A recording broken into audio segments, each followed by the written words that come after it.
আর আজকের যুগে এমন একটা ফিতনা এসেছে যে ফিতনার নাম হচ্ছে প্রোগ্রেসিভ ইসলাম, যে ফিতনা আল্লাহর রসুলকে বাদ দিয়ে ইসলামকে কল্পনা করতে চায়। আর এই ফিতনা বিশ্বায়নের কারণে আমাদের কাছে খুব সহজে চলে আসে।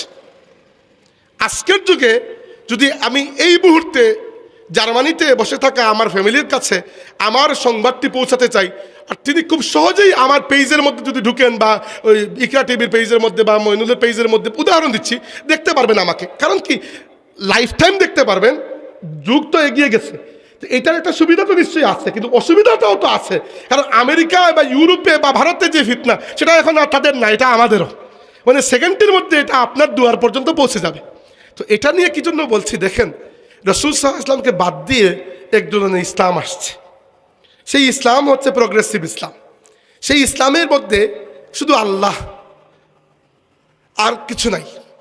এবং এই ইসলাম আমাদের ইমানকে এমনভাবে ধ্বংস করবে, মানুষকে এমনভাবে, এবং এটা শুরু হয়ে গেছে রাসূলুল্লাহর সুন্নতের অস্বীকার করার মধ্য দিয়ে। ভারতবর্ষে দুই গুলাম বড় ক্ষতি করেছে আমাদের। একটার নাম হচ্ছে গুলাম আহমদ কাদিয়ানি, একটার নাম হচ্ছে গুলাম আহমদ পারভেজ। পারভেজের কথা আপনারা কমই জানেন, হয়তো অনেকেই আলিমুলামা জানেন, আপনারা কম জানেন। গুলাম আহমদ কাদিয়ানি যে মিথ্যা নবুয়তের দাবিদার, আর গুলাম আহমদ পারভেজ সেই ব্যক্তি যে আল্লাহর রসুলের সুন্নতকে প্রথম ভারতীয় উপমহাদেশে অস্বীকার করা ব্যক্তি। সে রাসূলুল্লাহর সুন্নতকে বাদ দিয়ে ইসলামকে সাজাতে চেয়েছিল। আল্লাহর রসুলের সুন্নতকে বাদ দিয়ে আপনি শরীয়ত তো দূরের কথা, নামাজও ডিজাইন করতে পারবেন না। কুরআন শরীফের আয়াত থেকে আপনি 5 ওয়াক্তের নামাজ তো ডিজাইন করা সম্ভবই নয়। কারণ কুরআন শরীফ তো হচ্ছে মালিকের কালাম, মালিক তার শান অনুযায়ী কালাম করেছে। মালিক বলেছেন আকিমুস সালাহ, নামাজ কায়েম করো, বাস, মালিকের কথা শেষ। আমরা বান্দা, আমরা তো স্বীকার করবো যে তুমি বলেছ, স্বীকার করলাম, কিন্তু এটা প্রশ্ন থেকে যায় কিভাবে আদায় করব। ওই কিভাবের জন্য আল্লাহ রাসূল পাঠিয়ে দিয়েছে, যে রাসূল করে দেখিয়ে যাবেন। এবার রাসূলুল্লাহকে বাদ দেওয়ার যে একটা পায়তারা, এইটা হুট করে যদি একজন এসে বলে যে রাসূলুল্লাহকে মানার দরকার নেই, ইসলামকে মানো, আল্লাহ তো আছেন, আল্লাহর কিতাব, আল্লাহ, এমনকি এরা বলে যে রাসূলুল্লাহ দায়িত্ব হচ্ছে কোরআন শরীফ আমাদেরকে দেওয়া, তিনি কোরআন শরীফ আমাদেরকে দিয়ে চলে গেছেন, তারা দায়িত্ব কি? আমার এক বন্ধু, আমি মাঝে মধ্যে তার উদাহরণ দিই, নাম বলবো না, অনেক জ্ঞানী ছেলে, পিএইচডি করছে, বর্তমানে অস্ট্রেলিয়া থাকে, এবং অনেক ভালো ছেলে, এবং আল্লাহ তাকে হেদায়েত দিয়েছেন।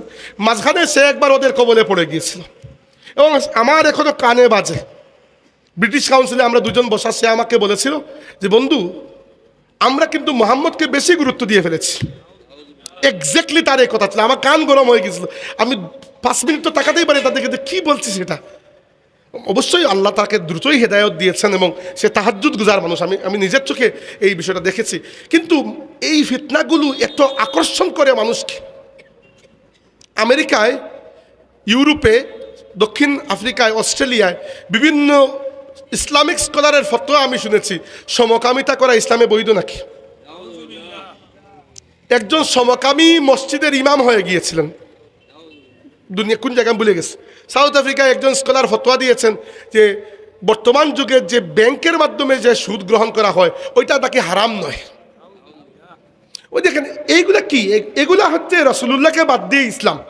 কারণ কি জানেন, কারণ আল্লাহর নবী ইসলামের সুন্নতকে যদি আপনি বাদ দেন, কোরআন শরীফকে আপনি যেমনি ইচ্ছা মোম, মানে যে মোম গলে যায়, মোম গলে যাওয়ার পরে যে আপনি হাত দিয়ে যা ইচ্ছা বানাতে পারবেন, ওই রকম আপনি যা ইচ্ছা বানাতে পারবেন, সমস্যা নেই।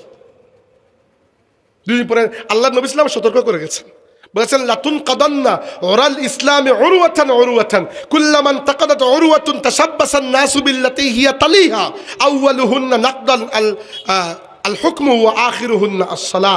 তোমরা একটা একটা করে ইসলাম ছাড়বে, মানে ইসলামের এক একটা অঙ্গ ছাড়বে ছাড়বে ছাড়বে, একটা ছাড়লে এর নিচেটা ধরবে, ওইটা ছাড়লে এর নিচেরটা, ওইটা ছাড়লে এর নিচেরটা। সবার প্রথমে আউয়ালুহুন্না নাকদান আল হুকমু, সবার প্রথমে তোমরা ইসলামী হুকুমত, ইসলামের যে রাষ্ট্র ব্যবস্থা খুলাফায়ে রাশিদিনের, ওইটা বাদ দিবে। এটা আমি তর্জমা করছি, আল্লাহ নবী হুকম বলেছেন, অর্থাৎ হুকুমত উদ্দেশ্য যে তোমরা প্রথমে ছাড়বে হুকুমত, ইসলামীর রাষ্ট্র ব্যবস্থা, ওয়া আখিরুহুন্না আস-সালাহ, আর সর্বশেষে গিয়ে নামাজটাও ছেড়ে দেবে। এজন্য ফুলতলি সাহেবুল্লাহ রহমতুল্লাহ আলাইহির জীবনের সবচেয়ে বড় মেহনত হচ্ছে রাসূলুল্লাহ সাল্লামের সাথে উম্মতের তাআল্লুককে মজবুত করানোর। এই যে একটা প্রচেষ্টা ফুলতলি সাহেবের মধ্যে এমন পর্যায়ে পাওয়া যায়, এই পর্যায়ে অন্যদের মধ্যে আমি অন্ততপক্ষে আমার চোখে দেখি নাই। তার প্রত্যেকটা কথা, প্রত্যেকটা কাজ, জীবনের প্রত্যেকটা উদ্দেশ্য, আদর্শ, সংগ্রাম, তার রক্ত ঝরানো, ঘাম ঝরানো, সব কিছুই তো আল্লাহর রসুলের সাথে মানুষের তাআল্লুককে মজবুত করার জন্য। এইটাই ছিল তার জীবনের একমাত্র উদ্দেশ্য, আদর্শ। কি জন্য? কারণ একমাত্র রাসূলুল্লাহ সাল্লাল্লাহু আলাইহি ওয়াসাল্লাম ছাড়া, আমার উস্তাদ একটা কথা বলতেন যে রাসূলুল্লাহ সাল্লাল্লাহু আলাইহি ওয়াসাল্লাম হচ্ছেন ইসলাম বা দ্বীনের একমাত্র ইন্ডিপেন্ডেন্ট সোর্স। আমি তো মনে করতাম একমাত্র রাসূলুল্লাহ কীভাবে ইন্ডিপেন্ডেন্ট সোর্স হলেন, কুরআনও তো ইন্ডিপেন্ডেন্ট সোর্স। পরে আল্লাহ ভিতরে আকল ঢুকিয়ে দিলেন, আমি বুঝতে পারলাম যে কোরআনকে যে আমি কোরআন মানি, কোরআন তো আর আমার উপরে নাজিল হয় নাই। কোরআন যে নাজিল হয়েছে, জিবরাইল তো আর আমার সামনে আসেন নাই, আমি তো আর দেখি নাই। কোরআন যে আল্লাহর কালাম, ওটাও তো বলেছেন আল্লাহর নবী সাল্লাল্লাহু আলাইহি ওয়াসাল্লাম আমাকে। আল্লাহ ছাড়া কোনো মাবুদ নাই। আরবের জমিনে এই কথা বলা কত কঠিন একটা বিষয় ছিল। চিন্তা করেন, আজকের যুগে বসে গোবিন্দগঞ্জ বাজারে আমি গলা ফাটিয়ে চিৎকার করছি লা ইলাহা ইল্লাল্লাহ, কোনো বেটা নাই, সাহস নাই সামনে দাঁড়িয়ে কিছু বলার। কিন্তু তৎকালীন মক্কার মানুষের কাজ করার মূর্তি নিয়ে হাতে গোনা কয়জন মানুষ মুওয়াহিদ, এক আল্লাহ বিশ্বাস, বাকি তো সবাই মুশরিক। তো এদের সামনে দাঁড়িয়ে লা ইলাহা ইল্লাল্লাহ বলা কত বড় যে পরিবর্তন, দুনিয়াকে আমার নবী এদিক থেকে ওদিক করে ফেলেছেন। এই অবস্থায় লা ইলাহা ইল্লাল্লাহু মুহাম্মাদুর রাসূলুল্লাহ কালিমা দুনিয়াতে এসেছে। আজকের পৃথিবীতে যে 200 কোটি মুসলমান, পৃথিবীর 5 ভাগের 1 ভাগ মানুষ মুসলমান, এটা এমনি হয় নাই। এটা সাহাবায়ে কেরামের ত্যাগ এবং তিতিক্ষার বিনিময় হয়েছে। আর এই সব কিছুই সাহাবায়ে কেরাম করেছেন আল্লাহর রসুলের ওই সুন্নতের অনুসরণে। আল্লাহর রসুলকে তারা মারকাজে মিল্লাত বানিয়েছেন। মিল্লাত মানে হচ্ছে জাতি, উম্মত, আর মারকাজ মানে কেন্দ্র। এই উম্মতের কেন্দ্রে আল্লাহর রসুলকে সরিয়ে দিলে এই উম্মত 1 সেকেন্ডের জন্য টিকতে পারবে না। এই উম্মতে কোনো অস্তিত্ব থাকবে না। পুরো উম্মত যদি মরাও যায়, আল্লাহ রাব্বুল আলামিন কিছু যায় আসে না, আল্লাহ সেকেন্ডের সাথে আরেক উম্মত বানিয়ে দিবেন। কিন্তু এই উম্মত ঠিকই আছে। এত নাফরমানি আমরা করি, তবুও ঠিকই আছে। এজন্য আল্লাহ বলেছেন ওয়া মা কুন্না মুআযযিবিনা, আল্লাহ বলেছেন ও মা কানাল্লাহু লিইউআযযিবাহুম ওয়া আনতা ফীহিম। ইয়া রাসূলুল্লাহ, আপনি যতদিন তাদের মধ্যে আছেন আমি তাদের উপর কোনো আযাব দেব না। আল্লাহ নবী ইসলাম তো মেরাজের রাতে তো উর্দু আকাশে গিয়েছিলেন, তো ইন্তেকালের সময় বলতে পারতেন না যে আল্লাহ আমাকে ডিরেক্ট জান্নাতুল ফেরদাউসে নিয়ে যাও, এখানে দুনিয়াতে কি দরকার? আর ঈসা আলাইহিস সালামকে আল্লাহ নিয়ে যান নাই উপরে? নিয়ে গেছেন, তো জীবিত অবস্থা নিয়ে গেছেন। তো আমাদের নবী সাল্লাল্লাহু আলাইহি ওয়াসাল্লামকে রূহ সরিয়েও তো নিয়ে যেতে পারতেন, কিন্তু রাসূলুল্লাহ সাল্লাল্লাহু আলাইহি ওয়াসাল্লাম তো দুনিয়াতে থাকাই পছন্দ করেছেন, উম্মতের মধ্যে থাকাইতেই পছন্দ করেছেন, তাই না? একটা কথা বলে শেষ করবো, শেষ একটা কথা। 2000 কত সালে জানি, 22 সালে মনে হয় শানের রিসালাত মহাসম্মেলন হয়েছিল। 22 সালে না, 22 সালে না 23 সালে, ভুলে গেছি, 22 সালে। আচ্ছা, তো মক্কা শরীফের একজন বহু প্রবীণ আলিম এসেছিলেন, আবদুল্লাহ ইদুরুস মনে হয়, সম্ভব না, ওবায়দুল্লাহ আত্তাস, সৈয়দ ওবায়দুল্লাহ আত্তাস হাফিজাহুল্লাহ তাআলা। তো আমাকে বলা হয়েছিল উনার তর্জমা করার জন্য, উনার বক্তৃতা কয়েকজনের তর্জমা করার দায়িত্ব দেওয়া হয়েছিল, উনার এবং সৈয়দ মাআন আল হাসানি উনারও তর্জমা করার দায়িত্ব দেওয়া হয়েছিল। তো যেহেতু দায়িত্ব দেওয়া হয়েছে, আগে তো জিজ্ঞেস করতে হবে কোন বিষয়ে ওয়াজ করবেন।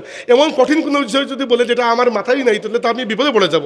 আর ওইখানে তো লেখারও সুযোগ নাই, ইয়াদ রাখতে হয়, মহা সমস্যা একটা। তর্জমা করা কোনো সহজ বিষয় নয়। আল্লাহ জানে শাহান সাহেব এত লম্বা সময় কীভাবে তর্জমা করে, আমার তো একটা তর্জমা করতে ঘাম ছুটে যায়। তো যাই হোক, আমি ওবায়দুল্লাহ আত্তাস হাফিজাহুল্লাহর কাছে গিয়ে জিজ্ঞেস করেছি যে হযরত বক্তব্যের টপিকটা কীরকম হবে। তো তিনি আমাকে একটা আউটলাইন দিয়েছেন। আমি তো তাকে বলতে পারি না যে আপনি পুরো বক্তব্য লিখে দেন আমাকে, এটা তো আর কেউই করে না। তিনি তো নিজের থেকে বক্তব্য দিবেন যা মনে আসবে, কিন্তু তিনি আমাকে ওভারঅল একটা টপিক বলেছেন যে এই টপিকের উপর কথা বলবো। তো তিনি বয়ান শেষ করার পরে, মানে কথা শেষ করার পরে তিনি চেয়ারে বসে আছেন, আমি মাটিতে বসে আছি। তিনি চা খাচ্ছেন আর গল্প করছেন।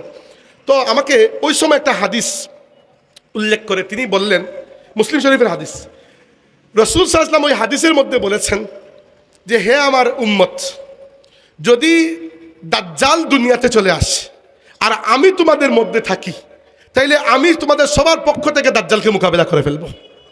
আর যদি আমি না থাকি, তাহলে তোমরা নিজেদের জিম্মাদার। তিনি বললেন, বলো তো এই হাদিসের অর্থ কি? আমি তো স্বাভাবিক অর্থ বললাম, যেটা আমি বুঝতে পেরেছি, আপনাদেরকে যেটা বলেছি ওইটাই। তিনি বলেন না, এটার আরও গভীর অর্থ আছে। তুমি যেটা বলেছো ঠিক আছে, কিন্তু আরও গভীর অর্থ আছে। গভীর অর্থ হচ্ছে রাসূল সাল্লাল্লাহু আলাইহি ওয়াসাল্লাম কি বলতে চেয়েছেন দেখো। আল্লাহ নবী বলতে চেয়েছেন যে আমি যদি তোমাদের মধ্যে থাকি, তাহলে আমি দাজ্জালকে রুখে দেব। আল্লাহর রাসূল তো খুব ভালো করে জানেন যে তিনি আমাদের সামনে থাকবেন না, কারণ দাজ্জাল আসার আগে তিনি দুনিয়া থেকে বিদায় নেবেন। ভালো করে জানার কথা, কারণ দাজ্জাল তো আসবে কিয়ামতের ঠিক আগে।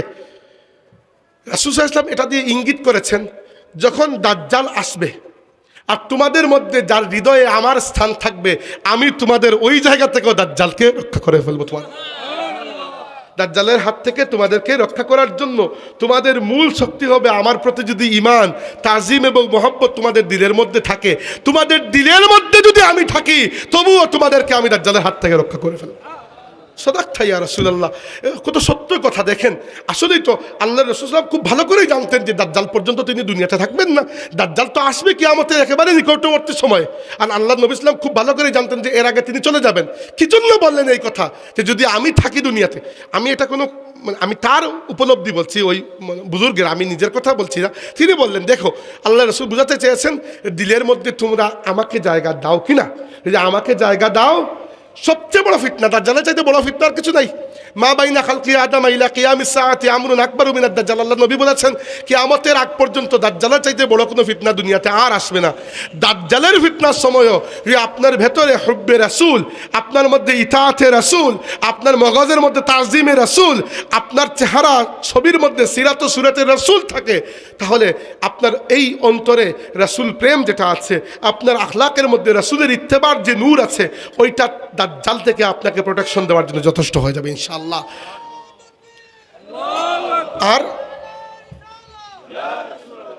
আর যদি হৃদয়টা আল্লাহর রাসূলের মহব্বত থেকে খালি থাকে, আল্লাহর রাসূলের তাজিম থেকে খালি থাকে, তাহলে তো আপনাকে নিজেকেই মোকাবেলা করতে হবে, আর সেটা বড় কঠিন হয়ে যাবে।